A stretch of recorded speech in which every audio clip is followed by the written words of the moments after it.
Fala galera, aqui é o Gabriel e depois de 3 longos meses de espera, finalmente saiu a 10ª edição do Doomsday Clock. E alguns dos segredos mais aguardados do multiverso da DC Comics foram finalmente revelados nessa edição. E então prepare-se porque estamos chegando ao final do Doomsday Clock e no vídeo de hoje nós vamos resumir totalmente e explicar a HQ Doomsday Clock número 10 e todos os seus segredos. Então vamos lá!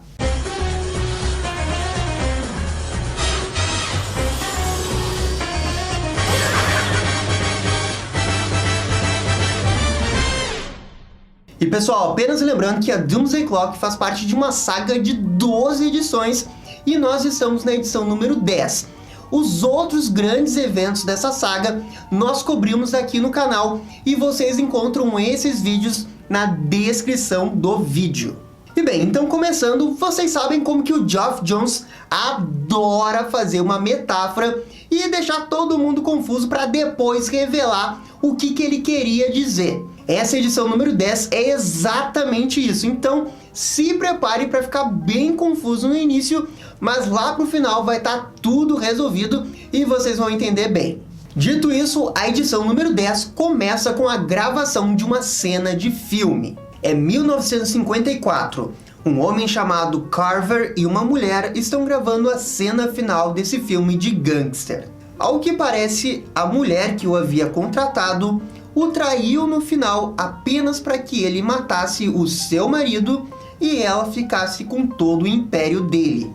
Contudo, o Carver não está conseguindo falar as últimas palavras de suas frases, e isso está incomodando. E o Dr. Manhattan narra todo esse episódio. Acontece que alguns dias antes, Carver foi ameaçado a ter os seus segredos expostos e exatamente um dia depois da gravação, é morto.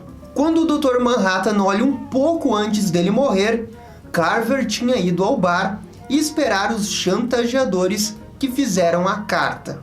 E quem aparece é uma mulher velha que diz que está fazendo isso para protegê-lo. E então a narrativa corta para a cena seguinte do filme, na qual mostra que a mulher atriz ajudou o personagem do Carver a sobreviver na situação anterior do filme. Contudo, todo esse episódio deixa o Dr. Manhattan confuso e ele viaja vários tempos na sequência, como em sua terra, e depois finalmente de volta ao presente.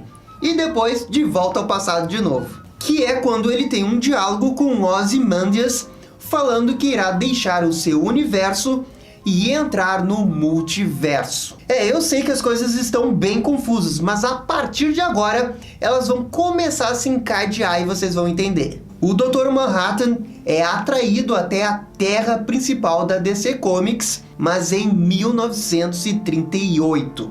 E a primeira pessoa que ele conversa nessa terra é o Carver Coleman, o personagem que a gente tinha visto antes. O Azulão então faz uma grande retrospectiva da vida de Carver Coleman desde criança até 1938, quando passou a morar na rua como mendigo em Los Angeles.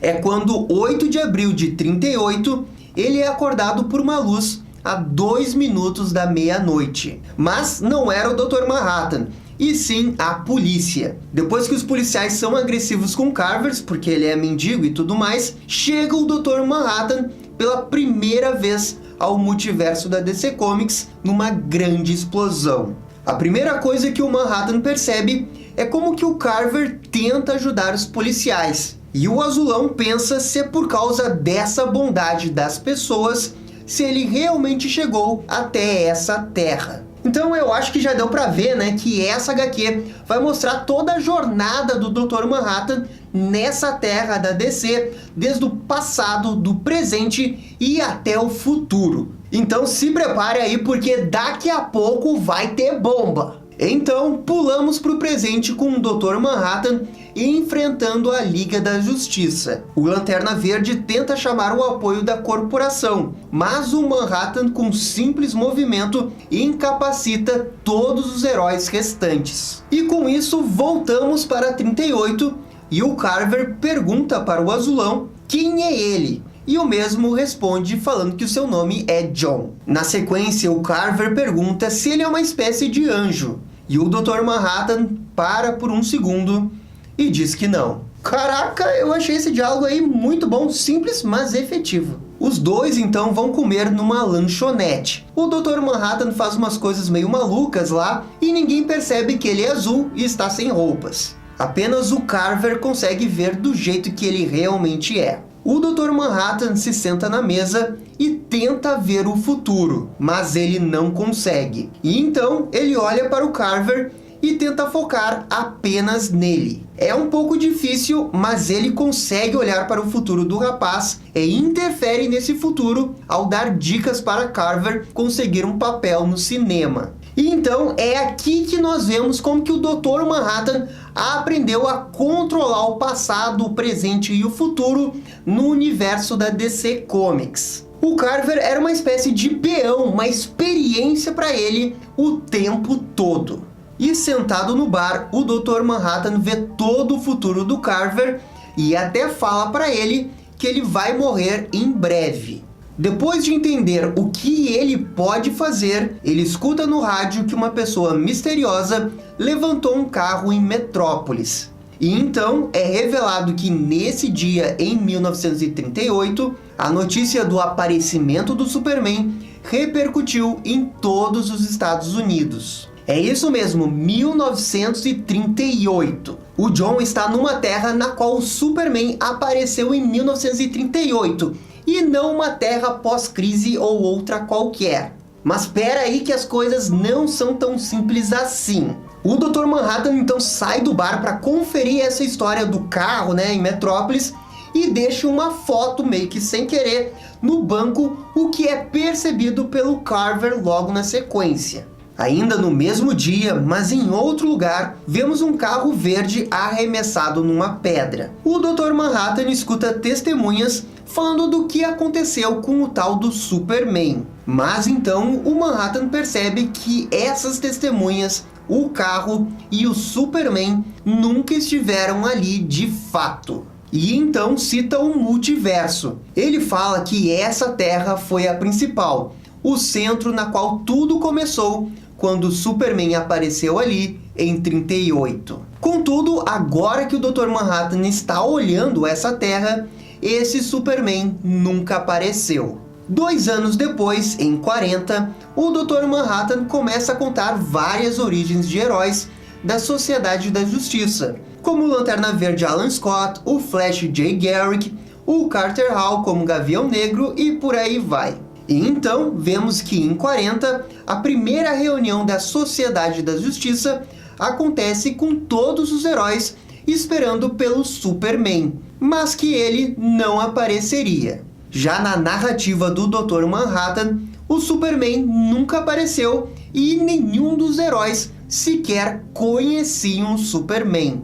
Logo, Lanterna Verde e os outros heróis que foram influenciados pelo Superman em outra época não formaram a Sociedade da Justiça. Ninguém naquele momento, em 1940, tinha ouvido falar no Superman nessa terra. E pessoal, fazer esse tipo de vídeo na largada que a HQ sai dá muito trabalho. Então se vocês conseguirem deixar aquele joinha ou comentário, isso já ajuda um monte o canal. Valeu? Depois de não encontrar o Superman na Sociedade da Justiça, o Manhattan volta para o seu amigo Carver e pergunta se alguma vez ele já ouviu falar no Superman, e o mesmo diz que não. E então Manhattan decide ir até a fazenda dos Kent. O Manhattan começa a perceber algumas modificações nesse tempo, pois o Superman apareceria em Metrópolis, só que dessa vez em 1956. E 25 anos antes, ele testemunharia o surgimento do Super na Terra quando bebê. O Dr. Manhattan explica que o Carver nunca ouviu falar do Superman porque uma força externa modificou a timeline da história que eles estão para introduzir o Superman em 1956 e depois novamente para ser introduzido em 1986. E assim, o Dr. Manhattan testemunha todas as pequenas variações da origem do Superman ao longo dos anos várias vezes. Mas o core da história, o menino de Kansas, que é criado pelos seus pais, é mantido. Só que o Dr. Manhattan ainda não consegue entender esse universo. Algumas coisas são cíclicas para ele, como a morte dos pais de Clark em todas essas mudanças.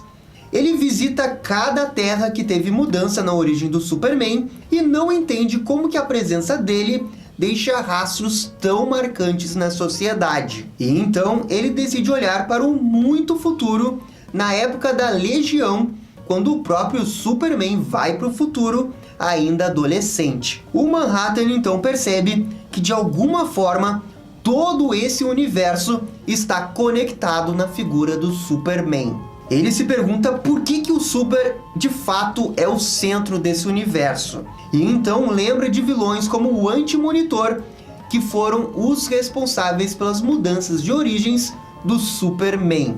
E por causa disso, ele fica curioso. O Dr. Manhattan então faz aquela ação que ele tinha comentado no início da edição número 9. Ele impede que o Alan Scott se torne o Lanterna Verde no início dos anos 40 ao remover a bateria do seu alcance e modificando totalmente a sua história. Ao fazer isso, tudo muda. O Superman adolescente no futuro desaparece. Manhattan fala que mudou o passado para desafiar o futuro. Ele percebe que esse universo não faz parte do multiverso. Na verdade, é o multiverso que reage às ações do que acontece nesse universo principal. Essa Terra e universo está à parte do multiverso e o chama de metaverso. E ao remover o Lanterna Verde do Alan Scott, Manhattan mudou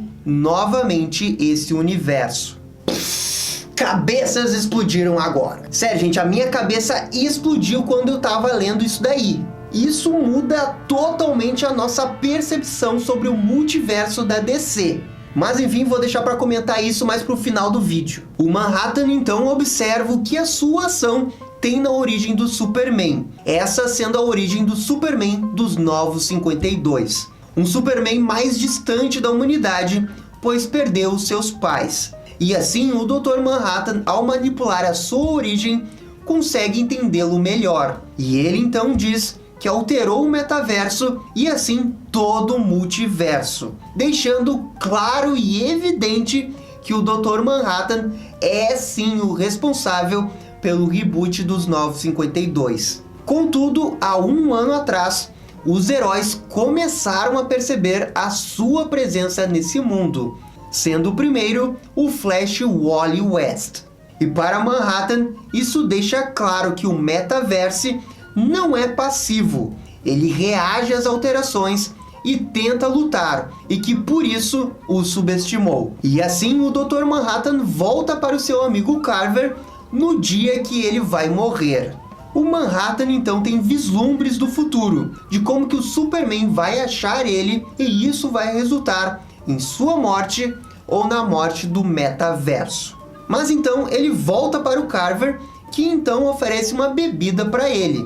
Mas antes que pudesse servi-la, Carver leva um tiro na cabeça, assim como aconteceria em sua última cena do filme. O Dr. Manhattan fala que o assassino foi a mãe do Carver, junto com o associado que o mataram, mas que esse caso nunca foi resolvido. É então que o Dr. Manhattan começa a refletir sobre as suas ações e temos o verdadeiro motivo de toda essa história envolvendo o Carver. O Manhattan reflete sobre toda a sua vida, que em 71 ele parou a guerra do Vietnã. Ele viu Blake atirar numa criança e fazer nada. Em 38, ele usou Carver Coleman como uma experiência para manipular um metaverso. 16 anos depois, ele observa a mãe desse rapaz matá-lo e não fazer nada. Em 85, em seu próprio universo, ele viu Adrian matar milhões para unir o seu mundo. No dia seguinte, ele deixou o Adrian viver. Manhattan percebe que é um ser de inação e observa que está em colisão de um homem de ação, mostrando o Superman. E para esse universo de esperança, ele deve se tornar o vilão, E no último painel, o Superman acorda. Uou. Eu sei que talvez as pessoas não estejam assim tão animadas, porque não foi aquela HQ com muitas cenas de ação, do Dr. Manhattan espancando todo mundo da Liga da Justiça, mas, gente, foi uma bomba. Não existe apenas o multiverso. Foi introduzido agora esse conceito do metaverso, que é onde está a Terra principal, onde tem aquele esqueleto da história e ela vai se modificando e afetando o multiverso. Claro, é um pouco aquele conceito que a gente tinha da Terra Zero, só que agora a gente sabe que essa Terra Zero está totalmente desassociada ao multiverso. E até então a grande maioria das pessoas considerava a Terra Zero pertencente ao multiverso. E além disso, o Dr. Manhattan meio que explicou de forma canônica como que acontecem todas as mudanças editoriais da DC Comics dentro do universo dela. Ele na HQ falou de forças externas, mas a gente pode obviamente interpretar essas forças externas como os grandes vilões das grandes sagas da DC Comics. Ou então os próprios editores da DC Comics. Eu não sei o quão meta que esse negócio pode ficar. E assim, essa HQ confirmou toda aquela teoria de que o Dr. Manhattan era o responsável pela criação dos Novos 52. Mas eu sinto que ainda tá faltando um pedaço desse quebra-cabeça aí. E o mais importante é o que vai acontecer depois dessa HQ. Afinal, tudo que o Dr. Manhattan falou vai continuar sendo canônico, ou de alguma forma eles vão reescrever tudo o que aconteceu, modificando tudo até então. Eu não faço ideia do que vai acontecer, mas confesso que estou muito empolgado para ver o que vai acontecer nas últimas 2 edições do Doomsday Clock. E agora o negócio vai pegar fogo, né? Porque a gente sabe que o Superman acordou e provavelmente ele vai atrás do Dr. Manhattan. Gente do céu, vem logo a próxima edição e vocês acompanham tudo do que vai acontecer aqui na Batcaverna. E essa foi a história de Doomsday Clock número 10. E aí, gostaram? Não gostaram? Deixem as suas opiniões nos comentários. E se curtiram o vídeo, deixe aquele joinha e inscreva-se no canal para ficar sabendo absolutamente tudo sobre o Batman e DC. Obrigado, gente, e até a próxima. Tchau, tchau!